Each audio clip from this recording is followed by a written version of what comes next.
আসসালামু আলাইকুম রহমতুল্লাহি ওয়াবারাকাতুহ। রাতটা ছিল অস্বাভাবিক রকমের নীরব।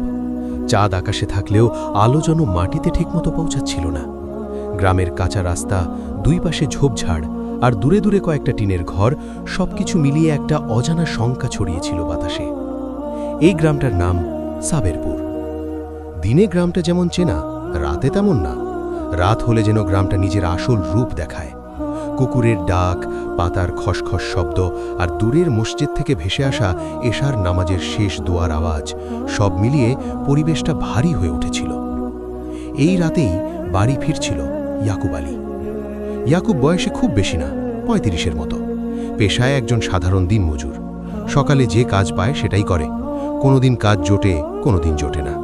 স্ত্রী আর এক ছোট মেয়েকে নিয়ে তার সংসার। ইয়াকুব খুব বড় আলেম না, কিন্তু চেষ্টা করে ৫ ওয়াক্ত নামাজ পড়তে। তার একটা কথা খুব পরিচিত ছিল গ্রামে, আমার যা নেই সেটা নিয়ে আমি কখনো হাত বাড়াই না। সেই ইয়াকুব আজ রাতে ফিরছিল একটু দেরিতে। পাশের গ্রামে কাজ ছিল, ফিরতে ফিরতে রাত গভীর হয়ে গেছে।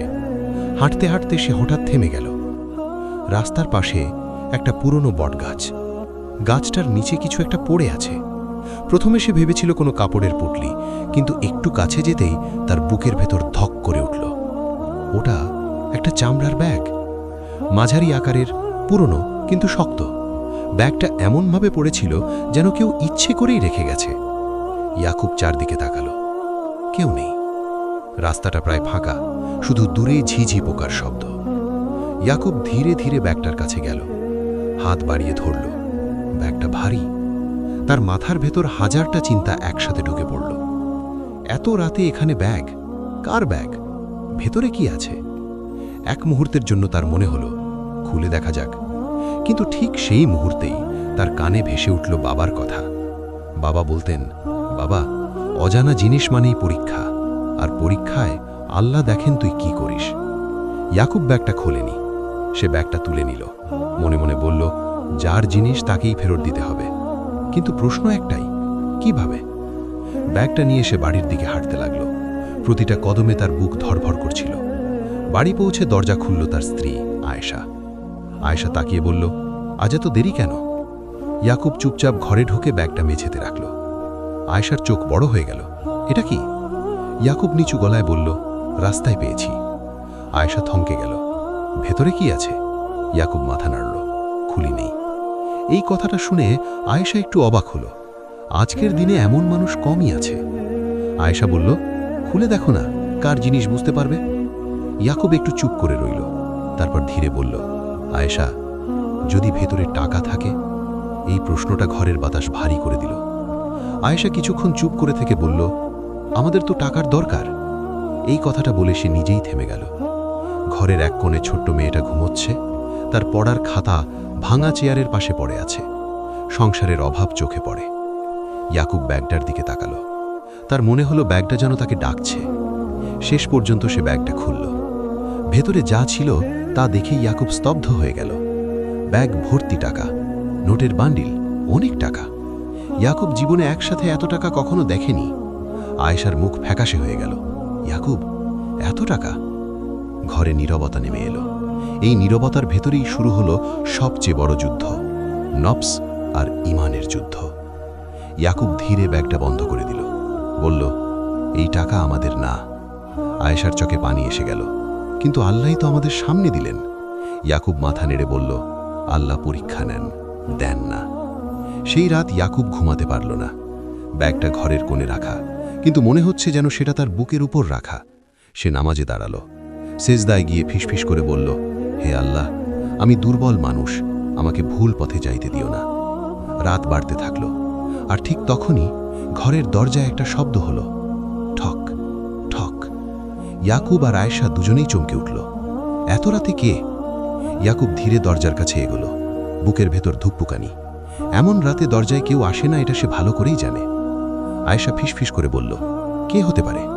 ইয়াকুব ধীরে বলল, জানি না, তুমি মেয়েটার কাছে থাকো। সে দরজার খিল খুলল। দরজার বাইরে দাঁড়িয়ে আছে এক ভদ্রলোক। 50-এর কাছাকাছি বয়স, পরনে সাধারণ কাপড়, মুখে গভীর উদ্বেগ, চোখে এমন একটা অস্থিরতা যেন সারা রাত কাউকে খুঁজে বেড়াচ্ছে। লোকটা জিজ্ঞেস করল, ভাই, একটু সাহায্য করবেন? ইয়াকুব মাথা নেড়ে বলল, জি বলেন। লোকটা চারদিকে তাকিয়ে নিচু গলায় বলল, আমি একটা ব্যাগ হারিয়েছি, আজ রাতেই এই রাস্তা দিয়েই যাচ্ছিলাম। ইয়াকুবের বুকের ভেতর কেঁপে উঠল। লোকটা বলতেই থাকল, ভেতরে টাকা আছে, খুব দরকারি, যদি না পাই সব শেষ। ইয়াকুব কিছু বলল না, শুধু দরজার পাশে সরে দাঁড়ালো। ভেতরে আসুন, সে বলল। লোকটা ঘরে ঢুকতেই তার চোখ ব্যাগটার দিকে আটকে গেল। ব্যাগটা তখনও ঘরের কোণে রাখা। লোকটা হাঁটু গেড়ে বসে পড়ল, চোখে পানি চলে এলো। এইটাই আমার ব্যাগ। আয়েশার বুক হালকা হয়ে গেল, কিন্তু ইয়াকুব তখনও নিশ্চুপ। ইয়াকুব শান্ত গলায় জিজ্ঞেস করল, আপনি কিভাবে প্রমাণ করবেন এই ব্যাগ আপনার? লোকটা অবাক হলেও বুঝে নিল, এই মানুষটা হুট করে কিছু বিশ্বাস করে না। লোকটা বলল, ব্যাগের ভেতরে 3টে বান্ডিল আছে, একটার মাঝে একটা কাগজ ভাঁজ করা, ওটা আমার মেয়ের প্রেসক্রিপশন। ইয়াকুব ব্যাগ খুলল, সব ঠিক। লোকটার হাত কাঁপতে লাগল। ভাই, আপনি জানেন না এই টাকায় আমার মেয়ের অপারেশন হবে। আজ রাতেই হাসপাতাল থেকে টাকা নিয়ে ফিরছিলাম। এই কথাটা শুনে আয়েশার চোখে পানি চলে এলো। লোকটা কাঁদতে কাঁদতে বলল, আমি ভেবেছিলাম সব শেষ, আল্লাহ আজ আমাকে নতুন জীবন দিলেন। ইয়াকুব ব্যাগটা লোকটার হাতে তুলে দিল। লোকটা হঠাৎ ব্যাগটা ফেরত ঠেলে দিল। ভাই, আপনি এই টাকা থেকে কিছু নেন পুরস্কার হিসাবে। ইয়াকুব শক্ত গলায় বলল, না। লোকটা অবাক হয়ে বলল, ভাই, আপনি জানেন না এই টাকা আপনার কত উপকারে আসতে পারে? ইয়াকুব ধীরে বলল, জানি, কিন্তু এটা আমার আমানত না। আমানত ফেরত দিলে কোনো বিনিময় নেওয়া যায় না।